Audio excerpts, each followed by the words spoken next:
The greatest secret for eliminating the inferiority complex, which is another term for profound self-doubt, is to fill your mind to the overflowing with faith. Develop a tremendous faith in God, and that will give you a humble yet soundly realistic faith in yourself. And how do you acquire this dynamic faith? Well, the answer begins with the study of the Scriptures and the use of prayer, lots of prayer.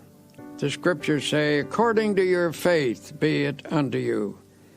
The bigger your problem, the bigger your prayer should be.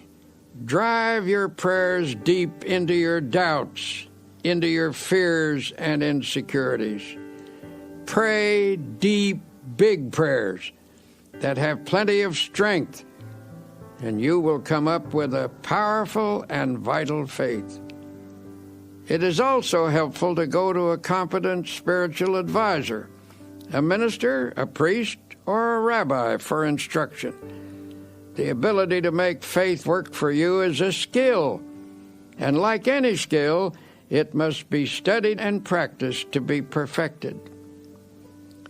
One of the most powerful cures for self-doubt is the thought that you are not alone in this world, that Almighty God is actually with you, helping you, that He will be your companion, that He will stand by you, support you, and see you through every adversity. To practice this belief, simply affirm, God is with me, God is helping me, God is guiding me.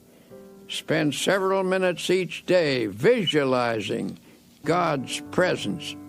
Then practice believing that affirmation. Go about your business on the assumption that what you have affirmed and visualized is absolutely true. The release of power and confidence which this procedure stimulates will astonish you.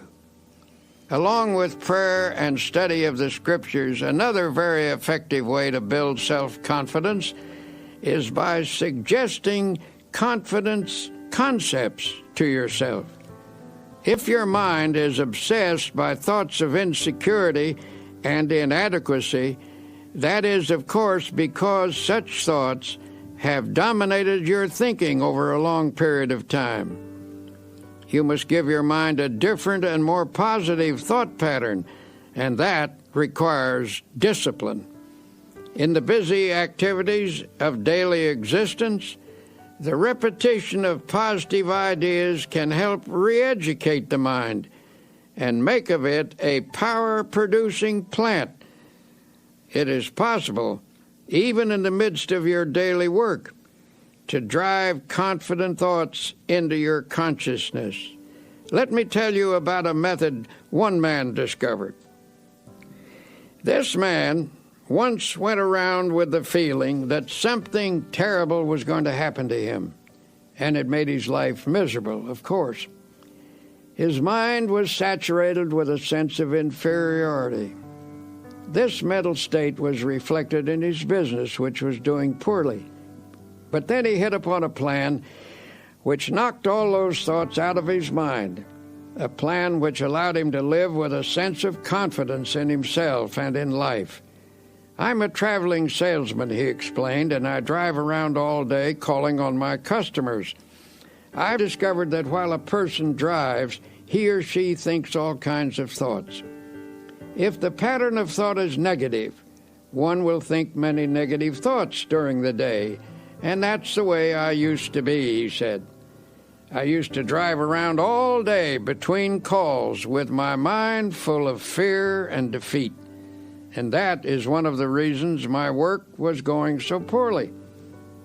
Then he showed me his plan.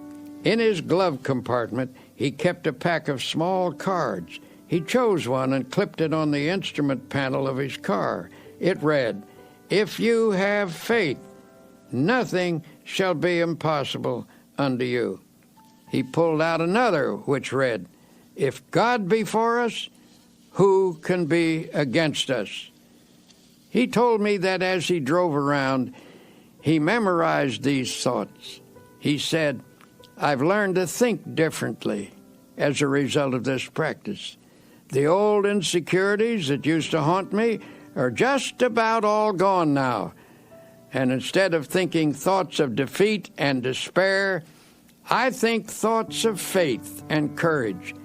It is really wonderful the way this method has changed me. It has helped my business too. For how can you expect to make a sale if you approach a customer thinking you're going to fail? This plan is a very wise one. By filling his mind with affirmations of the presence, support, and help of God, this man actually changed his thought processes. He put an end to the domination of his long-held sense of insecurity. His potential powers were set free. You see, feelings of confidence depend upon the type of thoughts that habitually occupy your mind.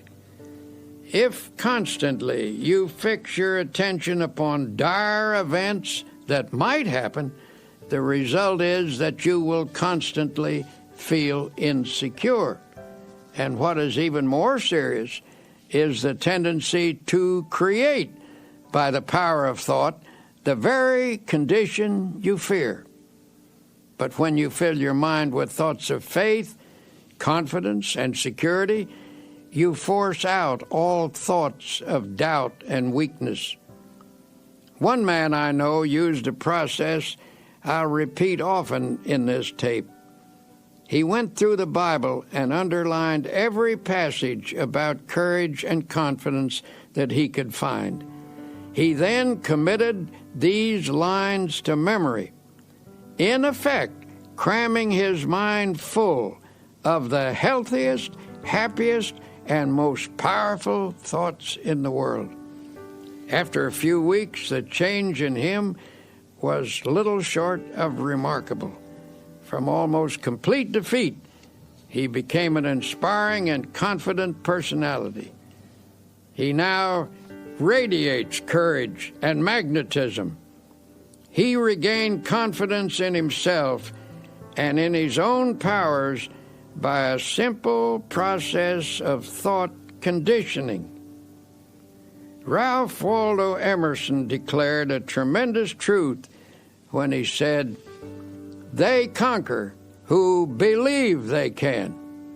He also said, "Do the thing you fear, and the death of fear is certain." Practice confidence and faith, and your fears and insecurities will soon have no power over you at all.